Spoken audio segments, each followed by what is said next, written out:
Mais c'est qui s'est incrusté cet orage avant l'été, cette chépine petite sœur? Je vais tout lui confisquer, ses fléchettes et son sifflet, je vais lui donner la fessée. Je vais prendre ta douleur. Bonjour, Robert Daudelin. Oui, oui. Et nous poursuivons un peu notre traversée du documentaire parce qu'après avoir rencontré Benjamin Hogg des films du 3 mars, nous sommes avec Hubert Sabino-Brunette. Bonjour Hubert. Bonjour Hubert. Co-directeur artistique et de la programmation des RIDM, 28e édition des Rencontres internationales du documentaire de Montréal, qui va débuter bientôt le 20 et qui se poursuit jusqu'au 30 novembre. Exact. 136 œuvres. Oui, je pense que le chiffre c'est le chiffre exact, le chiffre officiel. C'est toujours une aventure, hein? Ben pour la programmation et pour le public aussi, je pense que c'est une belle aventure à travers tous ces choix-là. Là, oui. Avec une présence québécoise remarquable, en tout cas, j'ai à peu près rien vu à date, mais quand je regarde le programme, je trouve que les cinéastes québécois sont très présents dans le programme de cette année. Oui, ils sont très présents au RDM, ils sont très présents dans les festivals à travers le monde. Donc, je pense qu'il y a quelque chose dans le cinéma documentaire local qui est très, très diversifié. Puis, beaucoup de recherche, beaucoup d'exploration, beaucoup de finesse aussi. Fait que c'est un bon moment, je pense, pour les 5 dernières années. Peut-être encore plus, là, mais oui, c'est un bon moment pour le cinéma documentaire local. Mais en parlant de cinéma documentaire local, quand même important de mentionner que votre film de clôture de Andrés Livov, Les Blues Bleuets, c'est un hommage à notre cinéma local et surtout au Saguenay-Lac-Saint-Jean. Oui, qu'on voit quand même relativement peu dans le cinéma. Quand même, certains cinéastes de fiction, ils replongent aussi des gens qui viennent de là, souvent qui documentent, ou en tout cas qui ont envie de parler de leur lieu. Mais Andrés Livov, qui est un cinéaste d'origine de l'Argentine, qui pose un regard super intéressant à partir du bleuet. Donc, comment partir du bleuet, un emblème de la région et du Québec, puis voir qui gravite autour de ça, les différentes communautés, les travailleurs migrants, les Premières Nations, les gens qui travaillent. C'est un film d'une liberté magnifique. Ouais. C'est à tous les niveaux. Au niveau de l'histoire du bleuet, déjà, mais au niveau de l'écriture de son film, c'est un film magnifique. Oui, non, il a vraiment réussi à faire un film choral qui est enchantant, là. Oui, tout à fait.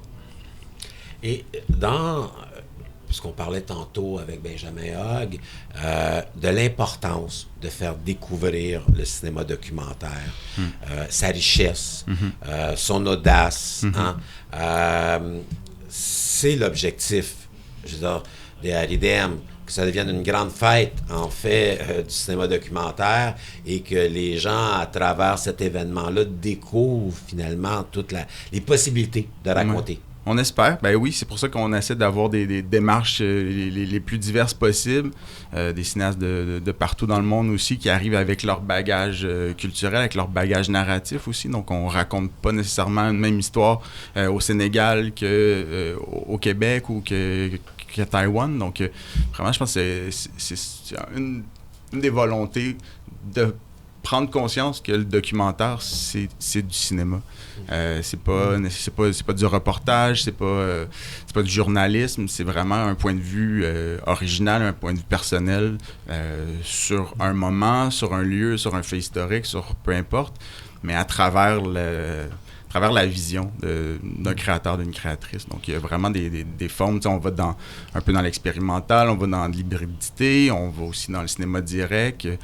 Puis un des lieux qui est peut-être le plus fécond, je dirais, le court-métrage, qui est vraiment comme un condensé, c'est ça, un condensé de films qui pour moi, c'est peut-être un des lieux les plus libres dans la création. Puis on essaie vraiment de mettre beaucoup ça de l'avant là, dans notre sélection. Oui, mais les courts-métrages, ils sont là au même titre que les longs-métrages. Il n'y a pas de distinction. Ça, c'est très heureux.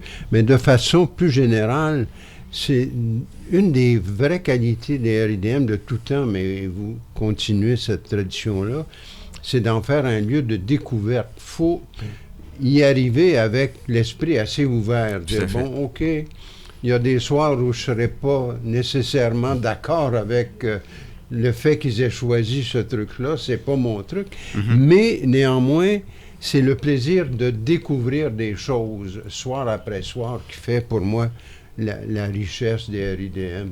Oui, puis peut-être dans cette optique-là, il y a dans le documentaire, il y a certains grands noms qui sont un peu connus dans l'imaginaire collectif des gens, mais il y a, c'est ça, il y a beaucoup de place à la découverte, il y a beaucoup de nouveaux cinéastes, c'est leur premier, deuxième, troisième film, peut-être qu'on n'a jamais entendu parler d'eux, des fois des cinématographies de différents pays, film qui est tourné en Macédoine du Nord, c'est extrêmement rare qu'on ait accès à ce genre de film-là. Donc, oui, c'est un bon point. Des fois, on cherche des points de repère dans notre cinéphilie personnelle, mais c'est une vraie volonté de faire découvrir des nouveaux talents. Tout à l'heure, tu évoquais le direct comme genre qui est présent, mais il y a une section très particulière qui s'appelle « Décadrer le documentaire ». Ouais. Et ça, je pense que c'est relativement nouveau. Depuis quelques années, vous essayez de poser la question. Est-ce qu'il y a des formes de documentaire qui secouent un peu la tradition documentaire ou qui se développent en marge de l'histoire traditionnelle du documentaire? Ben, je pense que ça a été présent depuis longtemps au RIDM. Là, on a essayé de faire une section justement pour mieux les encadrer, pour mieux les présenter au public. Mais oui, dans cette optique-là, il y a des performances, il y a des performances live documentaires. Donc cette année, on a une super œuvre de Oki Peterson, qui est une cinéaste d'origine irakienne qui est à Montréal depuis très très longtemps. Puis elle a tourné des images cet été en Colombie-Britannique. Il y aura une construction sonore qui a même la pellicule, donc c'est projeté dans la salle à la Cinémathèque. Mais elle va faire la narration en direct. Il y aura 2 musiciens en direct qui vont faire aussi une trame sonore. Donc, essayer de sortir un peu du film en lui-même, mais pour voir comment il y a d'autres manières d'aborder le documentaire. Dans les années passées, on a parlé aussi de théâtre documentaire, de création sonore aussi. Donc, puis c'est les mêmes artistes aussi qui font un petit peu de tout. Oki Peterson a fait des films, a fait des installations. Donc, il y a vraiment plein de manières d'accrocher la création au réel. Mais c'est intéressant ce que Robert mentionnait au niveau de la découverte parce que, effectivement, je veux dire, nous qui baignons un peu même dans le cinéma, quand on regarde la programmation des RIDM, de cette 28e édition, on a le réflexe de chercher des noms. Ouais. Puis, parfois, on peut être surpris que, oui, on en a quelques-uns qu'on connaît, Claire Simon et tout, mais finalement, on est confronté à des noms qui sont inconnus. Ouais, hein? Et c'est ça, pour moi, la beauté, je veux dire, des RIDM. Et là, toi qui as vu plusieurs films, hein, parce que c'est un peu ton rôle en tant que programmateur, de ces noms émergents, qu'est-ce que tu retiens? Y a-tu des titres? Y a-tu, je veux dire, des films qui t'ont tellement marqué? Ça, c'est peut-être un premier film, il est peut-être finalement imparfait, mais il y a quelque chose dans ce film-là qui va nous inciter à suivre sa carrière. Mm-hmm. Ben, il y a des cinéastes comme ça qu'on commence à accompagner aussi dans la durée. Si je pense à Viera Katkanova, cinéaste de la Slovaquie. Donc, on a présenté déjà des longs métrages d'elle, toujours des recherches super intéressantes sur l'environnement, sur la place des technologies, sur une espèce de futur présent dystopique dans lequel on vit. Puis cette année, ben, elle revient avec un court-métrage qui est complètement une immersion dans une expérience qu'elle a vécue d'être dans le noir pendant une semaine de temps.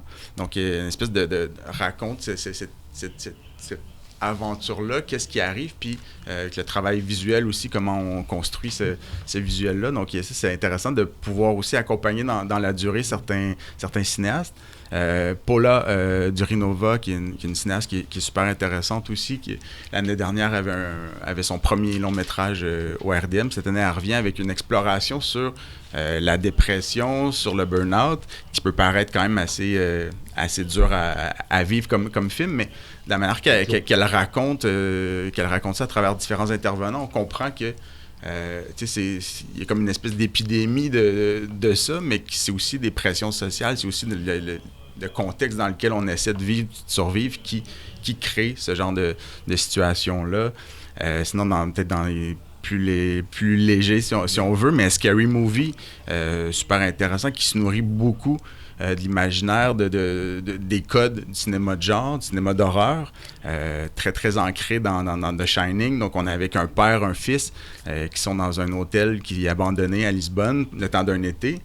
Fait qu'il y a toute la relation père-fils qui est mise là-dedans, mais graduellement, il y a différents niveaux qui arrivent. Puis c'est un monsieur qui a essayé cinéaste qui a essayé de faire des films avant. Donc on revient dans ces films, on revient dans une espèce d'histoire aussi du premier tueur de masse à Lisbonne. Là, j'ai dit que j'allais dans la légèreté, mais j'y vais pas du tout. Mais dans le contexte de réalisation où on s'amuse un peu avec les codes du trailer, qu'est-ce qui peut arriver, c'est quoi la peur. Donc vraiment un film qui est super intéressant. Je pense qu'il est sorti il n'y a pas très longtemps à Locarno, à Venise. Je me souviens plus exactement. Donc c'est ça, on essaie d'aller voir qu'est-ce qui se fait d'intéressant dans les festivals ailleurs, puis de ramener pour le public montréalais ici.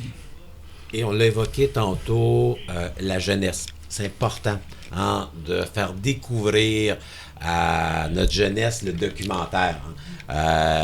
Parce que, oui, ceux qui fréquentent les RIDM de plusieurs années, tu n'as pas besoin de les convaincre, eux. Mais ceux que tu as besoin d'aller chercher, c'est ceux qui ont 17, 18, 19 ans et qui, là, vont être confrontés à une œuvre, je veux dire, documentaire, en disant « Ah ben, c'est riche. Et peut-être qu'une des façons d'y arriver, c'est en faisant des fêtes aussi. Parce que, je le mentionne, c'est une fête. C'est une célébration. C'est une célébration, c'est un événement. Donc, c'est important pour vous, je veux dire, que oui, il y a des films, mais qui soient accompagnés aussi de cet esprit festif et qui peut-être que vont inciter les jeunes à aller prendre une bière, puis par la suite, à parler avec des gens en disant, ben, faut que tu ailles voir ce film-là. Mais oui, la Cinémathèque, c'est vraiment un lieu qu'on veut être rassembleur pendant tout le festival. Donc, il y a toujours quelque chose qui se passe à la Cinémathèque. Dans le lobby, il y a des œuvres UX-Docs, donc des œuvres de réalité virtuelle en documentaires qui sont là pendant la journée. Les soirs, on a des activités qu'on essaie d'ancrer vraiment dans la programmation. Cette année, une des nouveautés qu'on a mis en place avec Télé-Québec, c'est les cartes blanches.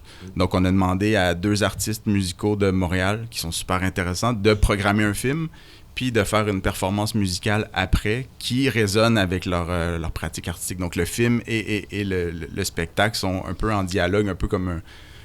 J'aime penser que ça ressemble un peu à un Q&A, mais c'est pas les mots qui parlent, c'est la musique, c'est la création. Donc ça devrait être super intéressant avec BB Club puis Pai Pai, donc 2 groupes assez différents, un plus punk rugueux et l'autre plus électropop dansant. Donc on essaie de créer ça. Il y a aussi le travail de Marianne qui travaille au développement des publics autour de la journée de la relève. Donc comment le premier vendredi, on reçoit beaucoup de cégeps, beaucoup d'universités pour venir au festival. On célèbre des courts-métrages étudiants. Donc pendant toute l'année, on va voir ce qui se fait dans les différents cégeps. On donne des mentions, donc ça sera présenté à la Cinémathèque. Il y a la soirée de la relève qui est là, un partenariat avec Plein Écran aussi, qui font un super travail pour aller chercher les gens vers le cinéma québécois. Donc c'est un festival qui est en ligne principalement, mais là, ils collaborent avec nous pour ça. Regard aussi, qui font un travail incroyable pour ramener encore plus de jeunes vers le cinéma. Donc on a une soirée qui est une reprise de certains films qui ont été présentés à Regard, qui auront une première montréalaise à ce moment-là. Donc tout ce travail-là avec plein de gens partout qui font un travail. Donc on essaie de solidifier les liens puis de travailler avec les autres personnes. Il y a beaucoup de noms que je connais pas quand je passe à travers. Et c'est bon signe, ça me stimule bien. Mais ça me rassure aussi de voir quelques classiques comme Claire Simon qui revient quasiment chaque année. Et je suis trop content d'aller voir qu'est-ce qu'elle va faire cette fois-ci.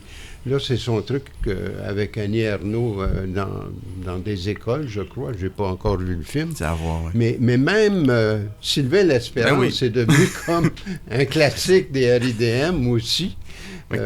Là, avec une expérience très différente de ce qu'on avait découvert il y a 1 an. Oui. Alors, non, je pense qu'on va trouver notre chemin Sylvain L'Espérance, c'est un nom qu'on connaît, mais qui nous surprend à chaque film, fait qu'il nous amène tout le temps ou on l'attend pas. Donc là, un film Vous n'avez pas le choix, vous êtes film obligé de d'archives. sélectionner son film. Ah, ben c'est un plaisir de le recevoir à chaque fois, ben oui. Bien, merci beaucoup, Hubert Sabino-Brunette. On vous rappelle que la 28e édition des Rencontres internationales du documentaire de Montréal débute le 20 et se poursuit jusqu'au 30 novembre.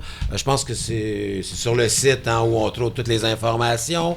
Les passeports sont toujours privilégiés parce que à 120 quelques dollars. 140 quelques. 140 dollars. Bon, ça reste assez accessible. C'est accessible. Oui. Et nous, bien sûr, on va se retrouver. Parfait. Ces rencontres. On sera là. Merci. Merci, Hubert. Au revoir, Hubert.